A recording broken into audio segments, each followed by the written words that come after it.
À la suite de Shi'urim sur le 7e chapitre de Masechet Berachot, donc Shlosha She'achnu. La Gemara nous dit Mina anemile.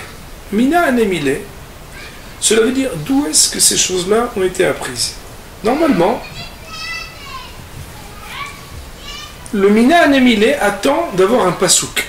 Toujours quand on dit Mina anemile, c'est pas Maïta'ama quelle est la raison. Mina anemile, on veut savoir d'où est-ce qu'on le sait. Et on attend normalement un verset. Quand on dit Mina anemile, mais qu'il y a eu plein de lois qui ont été citées plus haut, de manière générale, Mina anemile revient sur la première chose, c'est élémentaire. Seulement Rashi, ici, prend soin de nous expliquer sur quoi se porte la question. On est dans l'intérieur de la page, là il est marqué Gimel Mem Gmara, Mina anemile. Mina anemile de Shlosha Re'uim le Birkat Tziruf. D'où sait-on que 3 sont habilités à dire une bénédiction de manière associée.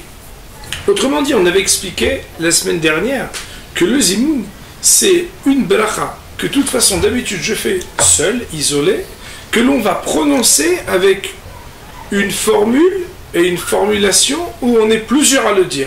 Comme si on disait en anglais let's bench, ou d'ailleurs ils disent comme ça en yiddish wir wollen benchen. Ils invitent et encouragent à ce qu'ensemble ils prononcent une bénédiction. La Gemara de demander d'où sait-on bichlal que on doit, ou en tout cas on peut être habilité quand on est 3 à dire une bénédiction à 3. A priori une bénédiction c'est quelque chose de personnel et d'individuel, sauf si on trouve une preuve. La Gemara nous dit Amar Rabbi Assi. Rabbi Assi de répondre, pardon, Rav Assi. Rav Assi de répondre. Vous savez que Rav c'était les rabbanim qui étaient en Babylonie et Rabbi c'était les rabbanim qui étaient en Eretz Israël. C'est pour ça que je me suis repris. Amar Rav Assi de dire d'Amar car le verset nous dit dans Tehili. Vous voyez sur le côté droit, il est marqué que c'est au psaume 34. Gadelu l'Hachem iti unromema shemo yahdav. Gadelu, grandissez l'Hachem. En donnant donc une gdoula, reconnaissant la grandeur d'Akadosh Baruch Hu iti, avec moi. Unromema shemo yahdav. Et nous élèverons son nom ensemble. Autrement dit, dans ce verset, on voit explicitement que Gadelu l'Hachem iti, s'adressant à un pluriel, il dit Gadelu, vous grandissez l'Hachem iti avec moi. Regardez le commentaire de Rashi d'ailleurs sur cette partie. Gadelu l'Hachem iti are shlosha, voici qu'ils sont 3. Pourquoi? Parce que Gadelu l'Hachem iti, si quelqu'un dit à 2 Gadelu, c'est qu'il est 2 plus celui qui le dit. Et on va élever son nom ensemble.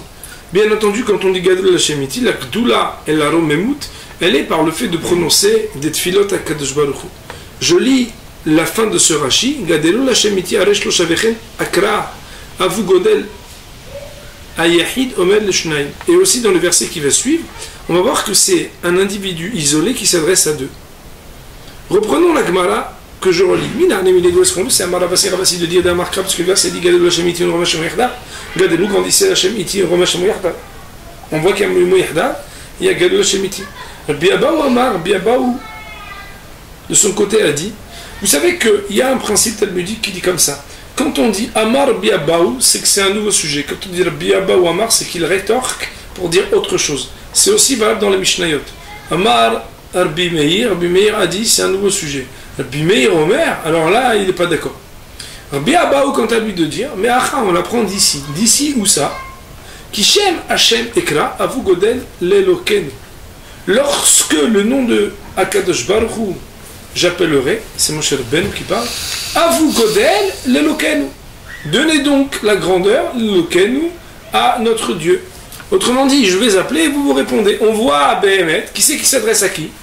Shem Hashem Ekra, moi je vais appeler, à vous, et vous, vous allez, on pourrait dire en français, à vous de répondre, ouais. Godel l'Elokenu. Et donc on comprend maintenant la fin du Rashi qu'on a cité, Vechen Akra, Avu Godel. Et même aussi dans le verset Avu Godel, Ayahid Omel Lishnai. Il faut savoir ici qu'il y a une question qu'on avait une fois posée, et ensuite j'avais vu le commentaire et la réponse, nous allons la voir ensemble. Normalement, lorsque la Gemara nous présente des opinions, avant que de chercher dans les Nevi'im, Ktuvim, c'est-à-dire dans ce qu'on appelle en français les prophètes et les hagiographes, on cherche normalement dans Hamisha Hamshet Torah. Aussi, la Gemara, on pourrait se poser la question, et c'est d'ailleurs le commentaire, donc l'objet d'un commentaire, pourquoi est-ce que avant que de citer le verset de Devarim, donc 5e livre de la Torah, duquel on peut trouver une référence qui dit Kishem Hashem Ekra Avu Godel Elokenu, pour fonder que l'on puisse dire la bénédiction ensemble, pourquoi est-ce que la Gemara elle préfère d'abord amener le verset de Tehillim? A priori, on devrait faire le contraire. Et cette question-là, elle est déjà posée par ailleurs dans la Gemara, enfin sur la Gemara, quand la Gemara, au lieu d'amener un pasouk de Hamisha Hamshe Torah, elle amène un verset de Nevi Muktoum. Il faut savoir que ça ne veut pas dire Hazbe Shalom que les versets qui sont rapportés dans les autres 19 livres qui sont après le Pentateuch, la Hamisha Hamshe Torah, ont une moins grande valeur, si ce n'est que ce que l'on apprend de Hamisha Hamshe Torah, c'est de Horaïta, ce que l'on apprend des autres livres va s'appeler dans le Lachon de Hazal, dans le langage des Hachamim, d'Ivrei Kabbalah. C'est pourquoi nous posons cette question et peut-être bien mettre qu'on va proposer à nos amis de proposer une réponse. Alors les amis, ils ont dit presque tout, sauf que bien sûr dans le langage de Hazal, c'est toujours plus beau quand on entend Ben Ishai dans son Sefer Ben Yehoyada qui le dit avec tellement de force. Il dit le Rav, écoutez bien, Adelo evikra de Torah sheu kishem Hashem ekra, ce que la Gemara, mais ici on parle aussi de Rav Assi, n'a pas ramené le verset de la Torah et a préféré le verset de Tehillim. Nir'eli besi'ata dishmaya, il me semble que la raison elle est avec l'aide d'Hachem de dire Aïkra adifle, ce verset il est mieux. Parce qu'ici en allusion on a la notion du zimoun, de la bénédiction faite ensemble, plus claire, l'allusion est plus claire. Pourquoi? Alors lui, il amène quelque chose que vous n'avez pas dit. Écoutez bien comme c'est intéressant, et ça va vous introduire à une loi qu'on apprendra dans le Shulchan Aruch.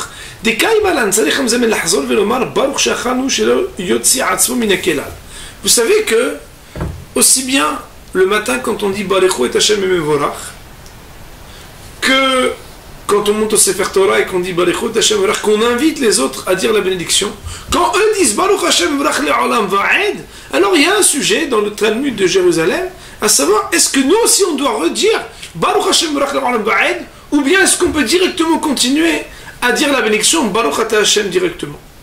Qu'en est-il concernant le Zimoun? Nous dit le Ben Ishai,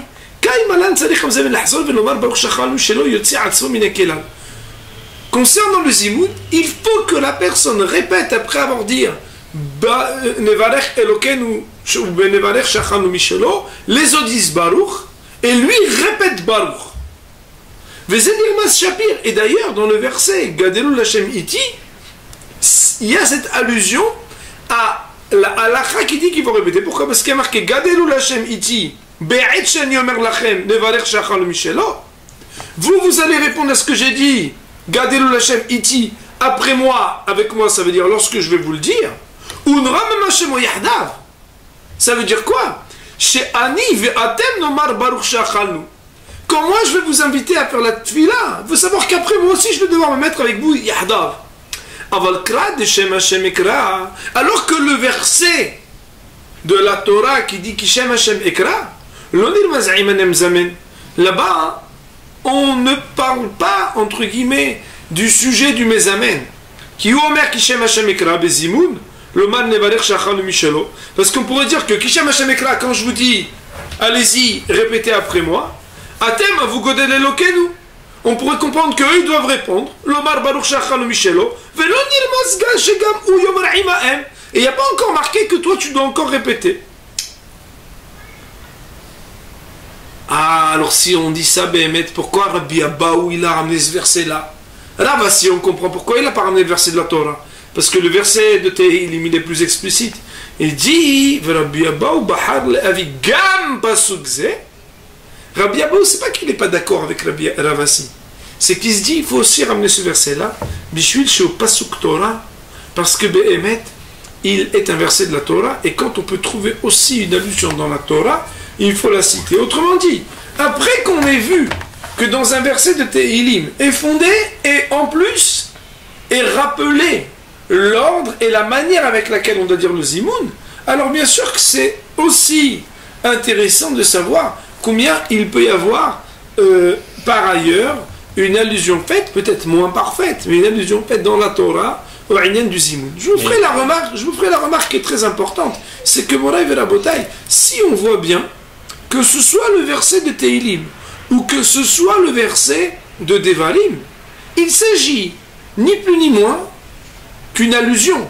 Aussi, quand on dit Minan Emile d'habitude, on s'attend à avoir une halakha de Oraïta, une loi de la Torah, sachant, comme vous le savez, que Birkat Amazon est de Oraïta, selon les réponses qui sont ramenées dans la Gemara, telles qu'en plus on en a vu de commentaires, il ne sera aucunement question de penser que la loi du Zimoun est une loi de Oraïta. Notre ami nous dit une remarque intéressante, il dit, on pourrait aussi comprendre la raison pour laquelle singulièrement le Biabao il a préféré, en tout cas il a trouvé quelque chose de plus dans le passouk de Kishem Hashem Ekra, car voilà que dans Gadelul Hashem Iti, on pourrait entendre que on dise tout ensemble. Gadelul Hashem Iti, on est tous ensemble à le dire depuis le début. Et on ne voit pas aussi explicitement mentionner ce qui transpire dans Kishem Hashem Ekra de ce que celui qui invite est ce qu'on appelle le Mezamen. Je ne sais pas si vous vous rappelez, on avait vu le dernier Rashi sur la Mishnah qui dit qu'il y a ce qu'on appelle le Mezamen, celui qui invite, et il y a ceux qui sont invités à répondre. Dans le verset Kishem Hashem Ekra Avu Godel Lokenu, lorsque Shem Hashem Ekra, alors vous répondrez, mais sous-entendu pas avant. C'est vrai qu'il y a quelque chose ici qui signifie l'ordre un peu plus clairement et qui pourrait justifier pourquoi Bémet Rabbi Abaou a préféré ce verset au verset de Rav Assi. La Gemara continue et nous dit Amar Rav Hanan bar Abba Minan le'one amen shelo yakbiya kolo yoter mina mevarech. Rav Hanan bar Abba de nous dire d'où est-ce que on sait que celui qui répond amen, il ne faut pas qu'il élève sa voix plus que celui qui prononce la bénédiction. Autrement dit, il y a une loi qui dit que quand quelqu'un répond Amen, il y en a d'ailleurs qui font exprès pour qu'on entende qu'ils répondent Amen ou pour répondre Amen avec cœur, qui répondent beaucoup plus fort que la personne ne l'a même pas dit. Alors il dit ici que d'où on sait que c'est interdit, chez Nehemar, d'où on le sait, et vous allez comprendre la syntaxe de la Gemara qui va s'appuyer sur ce même verset cité plus haut pour être une allusion au Zimoun. Gadelou l'Hashem iti ou nromema shemo yahdav. Gadelou l'Hashem iti. Grandissez Hachem. Donnez la grandeur à Hachem. Iti avec moi, unromema, et on va élever shemo son nom yahdav ensemble. Autrement dit, iti et yahdav veut dire ensemble, mais attention, pas plus qu'ensemble. Ça veut dire que ça doit être limité. Et la Gemara de dire Amar Rabbi Shimon ben Pazi, Rabbi Shimon ben Pazi de dire Minayin shen metargem rachei lagbiya kolo yoter mina kore. D'où sait-on que celui qui traduit, à l'époque il y avait un traducteur de la Torah, au moment même où la Torah a été lue, pour permettre au peuple qui n'était pas hébraïsant de pouvoir entendre les paroles de la Torah, d'où sait-on que ce traducteur ne peut pas élever la voix plus haut que celui qui lisait. Chez Nehemar, on apprend du verset qui dit à propos de Moshe Rabbeinu, quand il a reçu la Torah, Moshe yedaber ve'a Elokim ya'anenu bekol. Moshe Rabbeinu parle et Akadosh Baruch Hu lui répond par la voix. Ça veut dire quoi? Il lui répond par la voix. Shen Talmud Torah, Shen Talmud Lomar bekol. Qu'est-ce que tu veux que ça m'apprenne? Qui répond avec la voix. C'est normal. Et répondre, ça veut dire avec de la voix. Non. Matalmud Lomar Bekol, qu'est-ce que vient signifier cette expression Bekol qui a priori n'a pas d'intérêt pour dire uniquement que c'était par la voix? Bekol, ça veut dire Bekolo shel Moshe. Qui vient Kadosh Baruch Hu n'utilisait que la voix de Moshe Rabbeinu. Nous allons pour l'instant avancer sans commenter et ensuite, Be'ez Hashem, nous poserons quelques questions. En tout cas, pour l'instant, on voit que le Métargem ne doit pas élever la voix plus haut que celui qui lit, et on l'apprend du fait que Moshe parlait et Akadosh Baruch Hu répondait. Répondait, ça veut dire avec la voix de Moshe, pas plus que Moshe. Tanyanem Yachi, une autre braïta qui va dans le même sens. Et la Métargem Rachel Ekbia Kolo Yoter Mina Kore. Le Métargem, c'est-à-dire celui qui traduit, n'a pas le droit d'élever la voix plus haut que celui qui lit. Vei mi efshar la Métargem Ekbia Kolo Keneged Kore. Et si le Métargem ne pouvait pas élever la voix au même niveau que celui qui lisait, Yima'ech akore koro veikra. Alors que littéralement il écrase le lecteur, sa propre voix, pour lire. Autrement dit qu'il ne faut pas seulement, concernant la loi du Koré et du Metargem, que le Metargem n'élève pas la voix plus que le Koré, mais il faudrait qu'il y ait une adéquation, et on va dire un même niveau entre la voix du Koré et la voix du Metargem. On pourrait comprendre cela du fait qu'il est marqué dans la Gemara, je ne sais pas si vous voyez, il est marqué que Moshe Yidaber ve'Elokim ya'anenu bekol. On voit que Akadosh Baruch Hu, She'akol Yachol, qui peut tout, a diminué la voix pour être au même niveau que la voix de Moshe Rabbeinu. Et donc, ici on ne vient pas seulement limiter, comme il y a en musique un compresseur, pour limiter la hauteur du signal, à dire pas plus que cela, non, pas seulement pas plus. Il faudrait normalement que le fader, pour reprendre ce champ lexical, que le niveau soit calqué au même niveau entre le Koré et le Metargem. Nous allons un petit peu approfondir maintenant ce sujet en regardant tout d'abord le commentaire de Tosfot, mais aussi le commentaire du Maharsha sur cette partie de la Gemara. Étudiez méthodiquement d'abord le commentaire des Tosfot. Les Tosfot nous disent Bekolo shel Moshe. Veim Tomar, tu pourrais te poser la question Echi maïte re'aya mi Moshe. Comment la Gemara peut-elle rapporter une preuve de Moshe Rabbeinu? Ve'al tzarich le'atouye de Moshe aya metargem. Voilà que il faudrait rapporter déjà que Moshe était un metargem, le traducteur. Ve'lo aya merim kolo yoter me'akadosh baruch hu, et qui n'élevait pas la voix plus qu'Akadosh Baruch Hu, She'aya Koré, qui lui était celui qui disait et qui parlait. Ve'u et lui, sous-entendu dans la Gemara, mais vi she'Akadosh Baruch Hu aya Koré ou Moshe aya metargem, il devrait déjà justifier que c'est Akadosh Baruch Hu qui lit et que Moshe est metargem. Autrement dit, comment la Gemara elle amène la preuve de Moshe Rabbeinu en présentant a priori les choses comme si celui qui lisait c'était Moshe Akadosh Baruch Hu qui traduisait, alors qu'au contraire on eût dû dire le contraire, c'est que c'est la voix de Moshe qui ne devait pas porter trop haut par rapport à ce qu'il était entendu de la voix d'Hachem, puisque dans les sujets c'est pas normal qu'on puisse parler d'Hachem comme un metargem plus que de Moshe Rabbeinu. Nous dit Tosfot, au Piresh Rav Elfas, le Rabbeinu Elfasi, le Rif, il a expliqué, Bekolo shel Moshe, que quand on dit la voix avec la même voix que Moshe Rabbeinu, écoutez bien, Mistama Moshe bechol koho yaone. A priori, on pourrait dire que Moshe Rabbeinu, de toutes ses forces, il répondait, Kedel hashmi'a kolo lechol ha'am. C'est ici que c'était marqué, afin de faire entendre la voix à tout le peuple. Autrement dit, pour que mon cher Rabbeinu puisse faire entendre sa voix à tout le peuple réuni, alors il fallait que mon cher Rabbeinu crie de toutes ses forces. Mais Akadosh Baruch Hu, on ne peut pas parler d'élever la voix. Parce que à qui s'adressait Hachem? Que à Moshe. Et si Akadosh Baruch Hu qui s'adressait que à Moshe, il n'avait pas, entre guillemets, besoin, en tout cas, il n'y avait pas de nécessité que la voix soit portée autant que la nécessité que Moshe élève la voix pour Am Israël.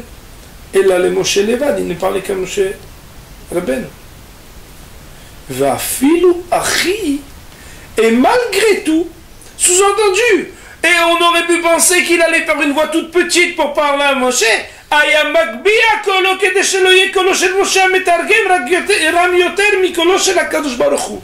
Akadosh Baruch Hu élevait la voix autant que ce que Moshe nécessairement parlait au Am Israël à voix haute, afin que Moshe Rabbeinu puisse honorer dans ce qu'il était le metargem, lui de Akadosh Baruch Hu, de ne pas avoir élevé la voix plus qu'Akadosh Baruch Hu, Shaya Koré. Autrement dit, la bataille c'est comme ça. C'est qui c'est qui est Koré?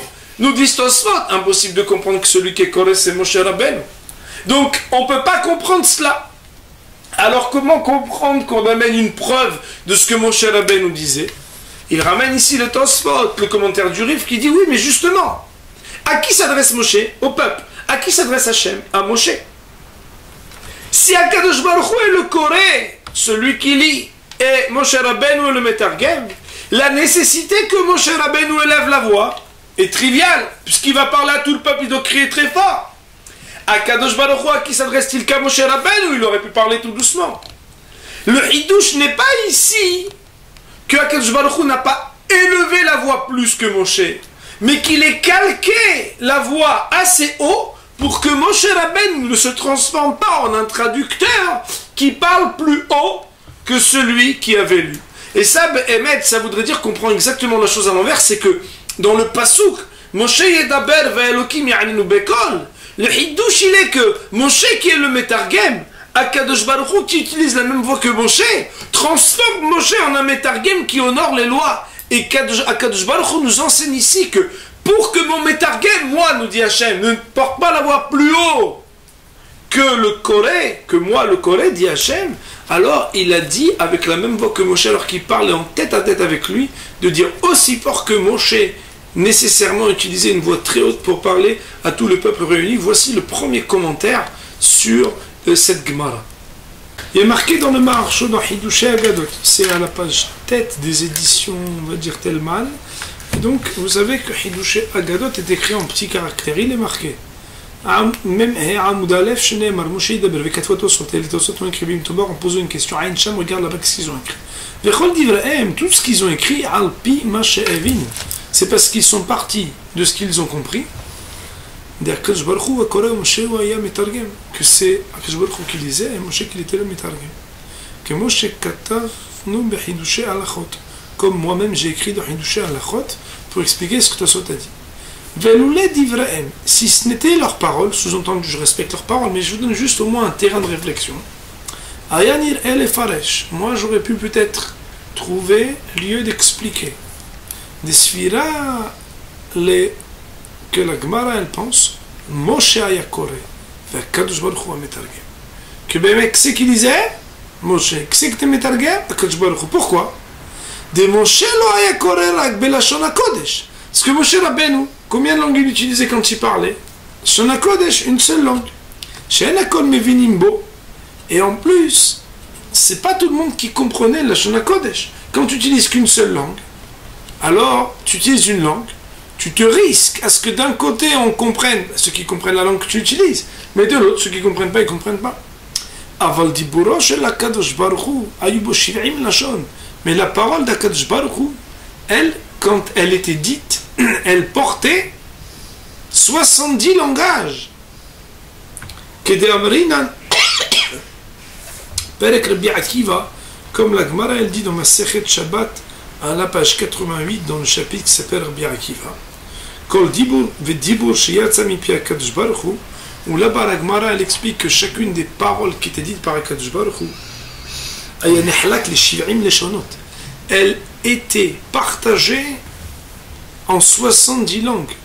Ve'ayinu, et c'est exactement équivalent à dire she'aya metargem lechol echad kefi halashon shemevin.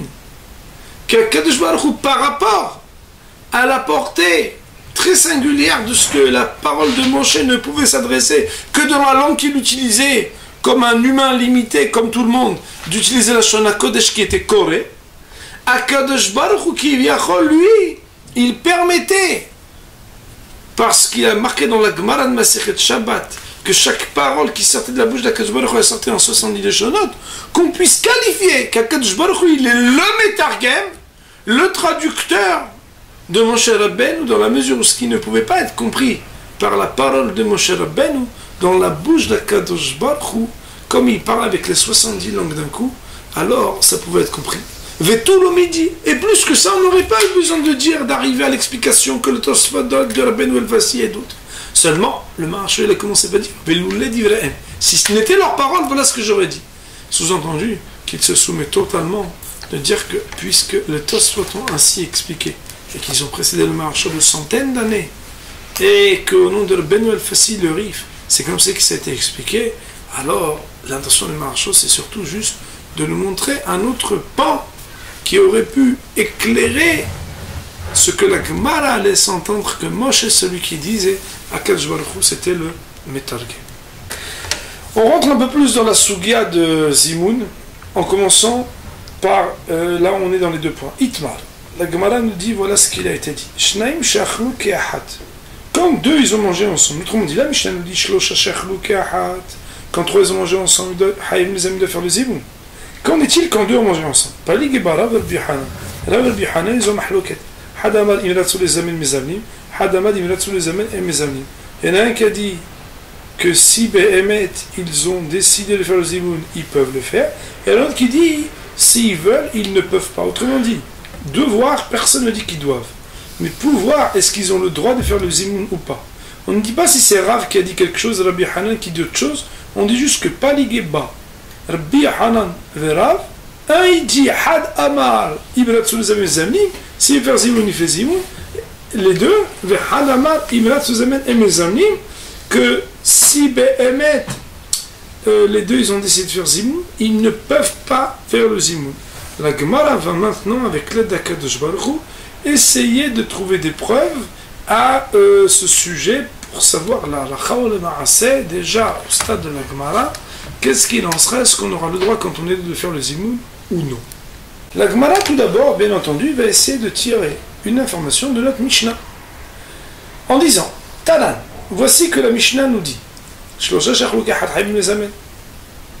trois qui ont mangé ensemble sont astreints au Zimoun. Shlosha'i, trois, oui, Shnaï, lo.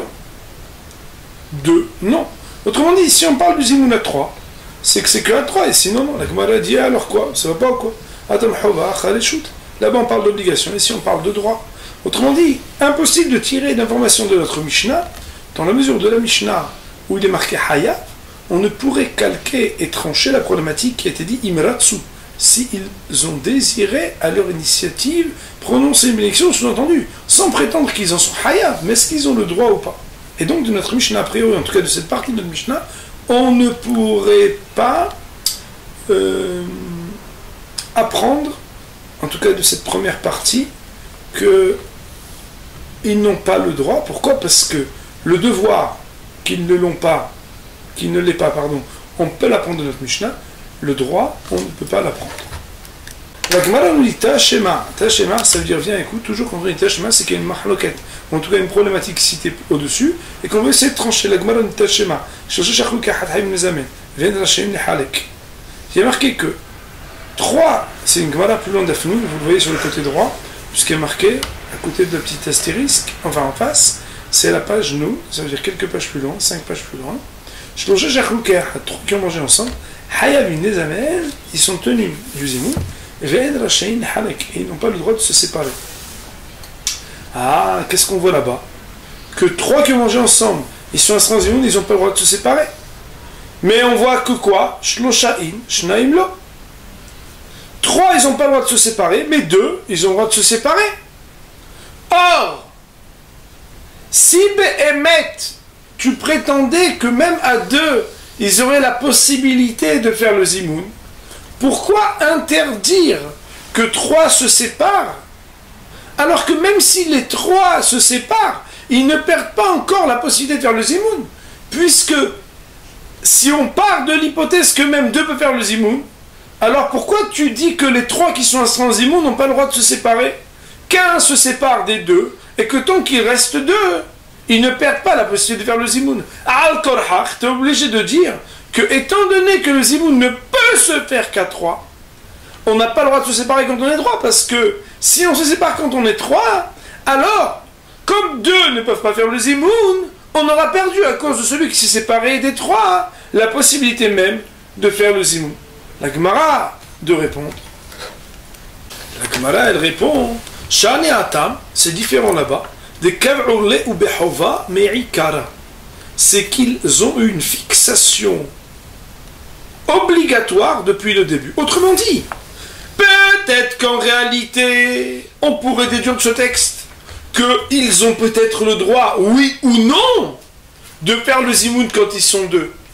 Et que l'unique raison pour laquelle la Gemara nous dit ils n'ont pas le droit de se séparer quand ils sont trois, c'est pour enjoindre chacun de ceux qui sont les trois qui se sont fixés de devoir faire le zimoun, de ne pas avoir le droit de se séparer parce qu'ils sont fixés ensemble à faire le zimoun. Regardez Rashi Akadosh, il est très important sur Rashi.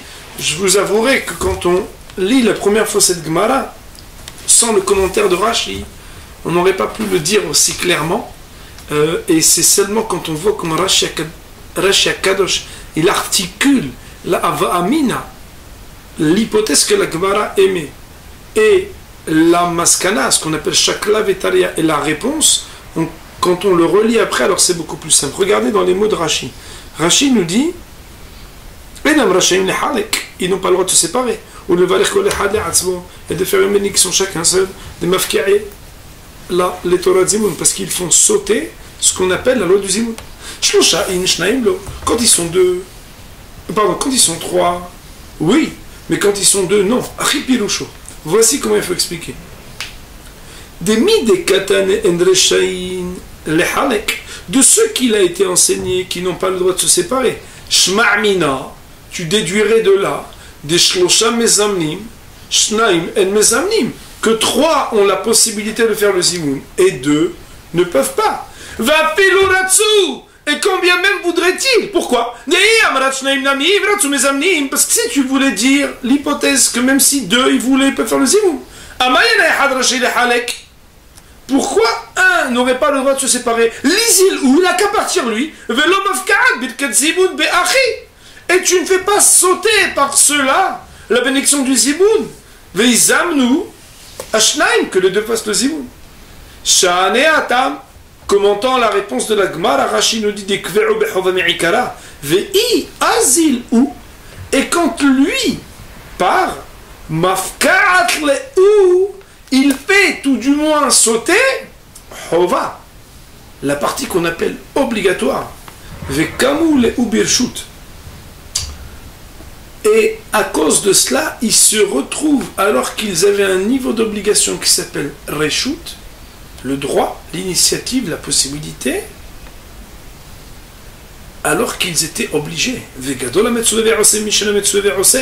Et il est plus grand, celui qui a l'ordre et l'obligation et qui réalise, de celui qui n'a pas l'ordre et l'obligation et qui réalise.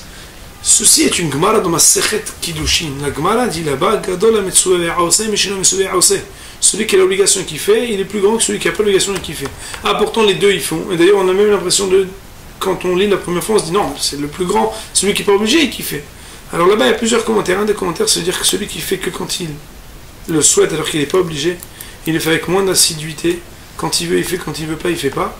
Et les œuvres sans engagement, elles plaisent à tout le monde. Mais en réalité, c'est uniquement quand on est engagé à quelque chose qu'on a l'assiduité, le sérieux et qu'on va jusqu'au bout des choses. Alors dans la mitzvah, c'est exactement la même chose. Voyons la suite de la Gemara. La Gemara, à présent, essaie de trouver une preuve d'ailleurs. Tashema. Viens et écoute. Et on a dit que quand on dit Tashema, c'est pour essayer de résoudre la problématique. À savoir, est-ce que deux, ils ont le droit de faire le zimoun ou pas. Si un serveur, il servait deux personnes, il a le droit de manger avec eux, même s'ils n'ont pas donné la permission. Autrement dit, cette personne qui fait le service, normalement, il n'a pas le droit de manger. Il fait le service, il ne mange pas. Mais s'ils sont deux, alors ils ont le droit.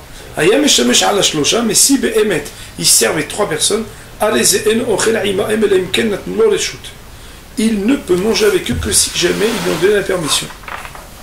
Alors Rashi Akadosh d'expliquer c'est quoi ce que la Gemara laisse entendre de la déduction qu'on voudrait faire ici. Rashi nous dit Ochel Imaem, ça veut dire quoi Ochel Imaem? Alors c'est pas grave qu'il mange, non. Enkan Gaava, on dit pas que c'est une pointe d'orgueil. Alors que normalement, un shamash, il n'a pas le droit de prendre le droit de manger si on ne l'a pas permis. Pourquoi est-ce qu'on ne dit pas que c'est de l'orgueil et une permission qui n'aurait pas été permise des nihal ou car cela convient, ça leur convient aux deux, des maïtel ou des zimoun, que grâce à eux, on peut arriver à faire zimoun. Ah, tu vois que de là-bas, s'ils sont deux, il a le droit de manger avec eux, pourquoi? Parce que grâce à eux, on arrive au zimoun. Et si tu laisses émettre l'hypothèse que d'eux-mêmes ont le droit de faire zimoun, amai nihal ou Pourquoi est-ce que tu pourrais supposer qu'on ait le droit, quand on est chômage, de manger? Belavdi denami, baoumezamne. Même sans lui, s'ils veulent, ils pourraient faire le zimoun. Autrement dit, si tu dis qu'il n'y a pas de zimoun à deux, on comprend que comme grâce à lui ils peuvent faire zimoun, alors ça leur convient. Et c'est comme si c'était une clause, sans avoir besoin de le dire, que de fait, quand ils sont deux, c'est important que de Béhémet, on puisse lui laisser faire le zimoun alors que trois, non. La Gemara nous dit, pour ceux qui ont déjà tourné la page, on va, Shane Atam, c'est différent là-bas. Autrement dit, Béhémet, peut-être qu'il n'y a pas de preuve là-bas que deux, ils n'ont pas le droit de faire le zimoun. Et que peut-être que Béhémet, deux, ils ont le droit de faire le zimoun. Mais c'est différent là-bas. Des nihale ou des mikba'ale ou behova. Que ça leur convient bien de passer du stade de permis au stade d'obligatoire. Autrement dit, la Gemara nous dit que Béhémet, Yacholiot, que de ce texte-là, tu n'as pas de preuve qu'ils n'ont pas le droit de le faire. Mais que jusqu'où va nihale ou ce qu'il convient et qui permet donc au shamash de s'associer, c'est que Béhémet, eux, ça leur convient bien de passer de Reshut Ahova et Rashi, de ramener à nouveau ce qui lui permet de commenter cette phrase talmudique. Regardez, Rashi nous dit parce qu'encore et toujours, celui qui est Metsouvé, qui a l'obligation Verosé et qui applique, il est plus grand que celui qui n'est pas Metsouvé et qui applique.